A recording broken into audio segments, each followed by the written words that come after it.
friends, we've had a very interesting session this morning. I wish as though, on the whole, we had stuck to the subject and dealt more with the problems of the producer, the responsibilities and so on of the producer in relation to various aspects which crop up in his work. It seems to me, trying to tidy up and be as methodical as possible, that the various aspects would be the producer and the playwright, the producer and the actor, the producer and the public, the producer and himself. The term producer, I think, also needs to be clarified. To my way of thinking, the producer is really the interpreter of another man's work. If I were myself capable of writing plays, well, I would produce my own plays. On the other hand, if the playwright himself were capable of producing his plays and presenting them on the stage, he would produce them himself. Now, however, the functions have been divided.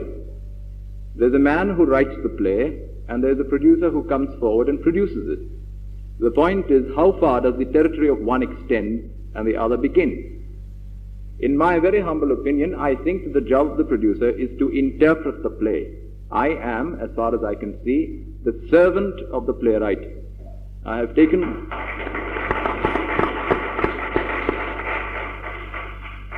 I am there, I should imagine, having chosen the play because it meant something to me, because it is relevant to me, it was relevant to the human condition, and it was relevant to the times. A play, I think, is always contemporary, and it is not significant unless it is contemporary, whether it be a classical play, whether it be a play in the Sanskrit tradition, or whether it be a play in the Greek tradition. The point is, the message of a Sophocles or the message of a Kalidasa must be interpreted in contemporary terms. Let us not confuse our minds about some words which we tend to use again and again, like parampara and tradition and so on and so forth. The point is, what do we mean by tradition? Are they dead, useless forms which have come down to us like bare bones and which we are holding on to in the family chest in a treasury, afraid that it will die if it comes out into the open air?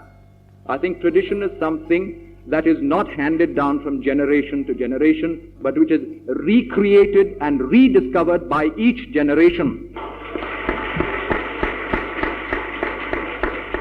And therefore, I will not accept what somebody else tells me is my tradition. I know what my tradition is, and nobody else is here who's going to tell me what that tradition is going to be. If, on the other hand, you have an interpretation of or a version of tradition which is peculiarly your own, you're completely free, this is a free country, to come out and to show us your version of the tradition. As far as I am concerned, I can only speak in my own voice, I can only speak through my own tastes and through my own talents, and I must, first of all, to be true to my art, I must also be true to myself. I think we tend to obscure the issue by using words like national or international. I'm extremely grateful for my learned friends over here for having given me advice as to how we should run the National School of Drama. I have no doubt that if they followed their own advice, they would set up their own institutions in the various countries, in the various sections of in the various regions of the country where they belong. And I have no doubt that we will all, in our various ways, contribute to the theatre.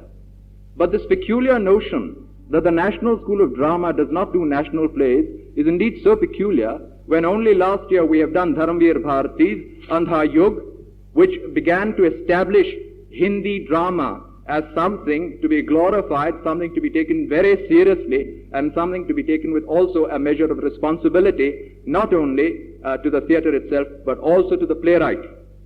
When we have done a playwright like Ashar Ka Ek Din, I do not know what national style you wanted us to produce Ashar Ka Ek Din in, but we certainly produced it in a style, I think, which carried forward and which communicated the meaning of the play in as true and significant terms as we thought possible. The success, therefore, of ventures like that are measured, and the truth of ventures like that are measured by the impact that they have made on their audience. I think it is a matter of congratulation that you should be asking us today what we are doing in the National School of Drama. and that you should be asking us also to do the national theatre and to do national plays. If you were familiar with the work of the National School of Drama, if you're familiar with what it has already done in the past, what national plays it has already done in the past, and what it intends to do,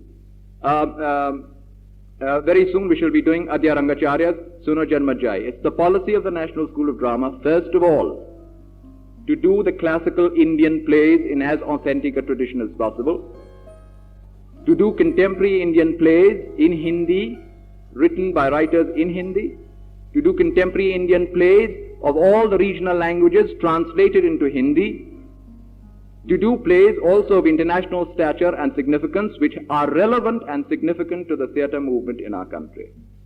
I think the wider you cast the net, the greater and the stronger will be the growth of an institution like this. I do not think that you intensify an experience by narrowing it down. On the contrary, I think the larger you make the experience, the greater will be one's own contribution to our own nation. It's not a matter, I think, and we should be very careful about making the theatre another pulpit for politics and occasions for demagoguery. God knows that the theatre can only be served by those who are completely committed to the theatre. And I think it's a question really here of making distinctions. Let us make up our minds. Are we going to be professional? And if we are going to be one or the other, what exactly are our responsibilities as amateurs? What are our responsibilities and risks as professionals? As Mr. Satyadev Dubey rightly said earlier on in this session, we cannot come to the theatre with closed eyes or with blinkers. We must approach it in an absolutely realistic manner. We cannot demand of the theatre that which the theatre can never give. The theatre is always an ephemeral art. It is constantly changing. It is not something that you can guarantee the success or the failure of. And therefore, this kind of fluidity is part and parcel of the experience of the theatre. And therefore, when a man goes into a career such as this, he realizes the difficulties which are inherent in this profession and which also contribute to the glories of that profession. If he did not wish to contribute to that art, the point is whether he wishes to come to it in order to exploit it or in order to serve it. And particularly in the amateur theatre, the theatre can be used as an occasion for exploiting one's own personal vanity. There's surely nothing so glorious as to have me sitting over here now in front of you and speaking to you because, well, it tickles my vanity. And similarly, the idea of young men or young ladies coming onto the stage with the barest minimum preparation, either of having studied the script or of having studied the technique of acting at all, in order to see their names in the papers and to be taken extremely seriously as producers and as actors and so on, is a degree also to the vanity of human beings. Now, as far as the responsibilities of the amateur are concerned, I think that since his risks are less, because he's invariably making his livelihood somewhere else and not through the theatre, since his risks are less, he can afford to take greater risks. It may appear paradoxical, but I think that he can begin to cultivate an audience, as indeed Anamika has done. It has started from nothing, it has started from scratch. In the course of the last few years, it has deliberately gone out to cultivate an audience and slowly also to cultivate the taste of the audience. I was absolutely shocked to hear my distinguished friend over here tell me that Andha Yug should be now produced in a simpler language because the language in which Andha Yug was written is not something which is understood by the common man. We had absolutely no difficulty whatsoever in presenting Andha Yug before large numbers of people in Delhi who are not normally Hindi speaking to project the meaning and the significance of Andha Yug. But the meaning of Andha Yug is in the very language in which it is written. It is not a question of simplifying or of reinterpreting to make it simpler or easier for the common man to understand. And I beg your pardon over here, but let us get one thing absolutely clear, and that is the intelligence of the common man. I think the common man is an extremely intelligent individual. I think there is nothing that he does not respond to, and there is nothing that he cannot see through. And if one has done one's work seriously for a sufficient length of time, then he will get the rewards which are his due. I've had no such difficulty whatsoever in my own case. It was an uphill task. I accepted it as part of the difficulties of my profession, but I do not think that I would have succeeded had I not counted entirely on the taste, on the cultural strength and the beauty and the dignity and the rock-bottom intelligence of the common man. There are a few other things, I think, that we need to clarify as far as this business of the producer and the public is concerned. A communication in all the arts is always difficult. When an artist has to say something and has to discover the means of saying them, to communicate them to as large a number of people as possible, the form tends to come in the way. This business of communication between the artist exists in music. How many people are there who really normally immediately respond to classical music, for example? It's an extremely refined sensibility and taste that can respond to classical music, or that can respond intelligently to classical dance. And therefore it is a taste which is cultivated.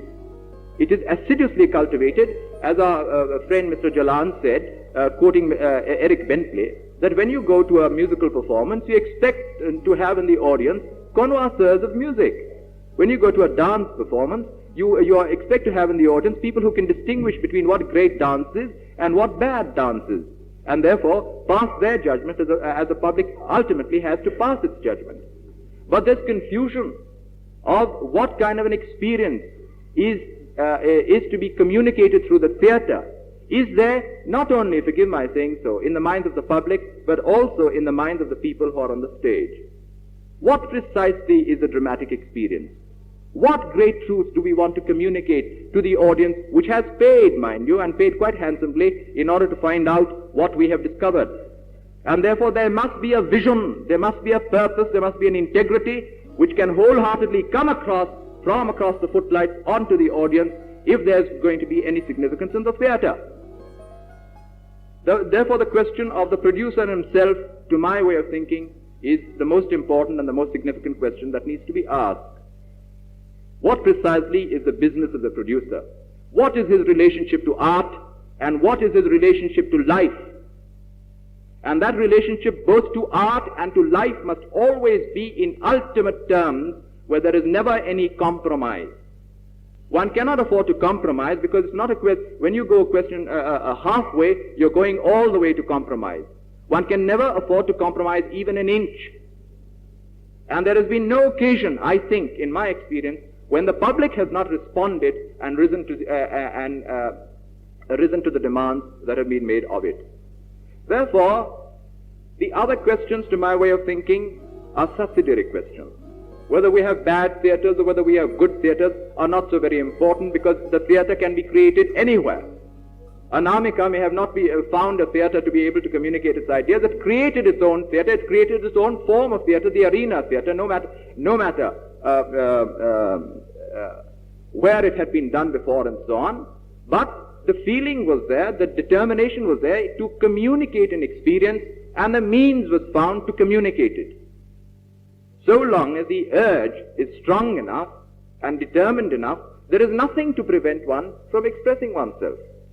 On the other hand, this business of theatres not being sufficiently well equipped and so on, I think can be easily settled if theatre persons were absolutely firm. When I came here to this place, I discovered that there were no lights in the front of the house, and therefore all that I had to do was to go up and put up lights, and to see that nobody was going to prevent me from putting up the lights, and nobody did. And if I were insistent enough, as indeed I am wherever I go, and if we were all we theatre people were insistent enough in everything that we do, whether it's a question of the design of the theatre or the location of lights or the correct interpretation of the script, insistent enough with the people who are in charge of things, and insistent enough also with our own selves, I see there is absolutely no limit to which we can go. Thank you very much for a most marvelous session.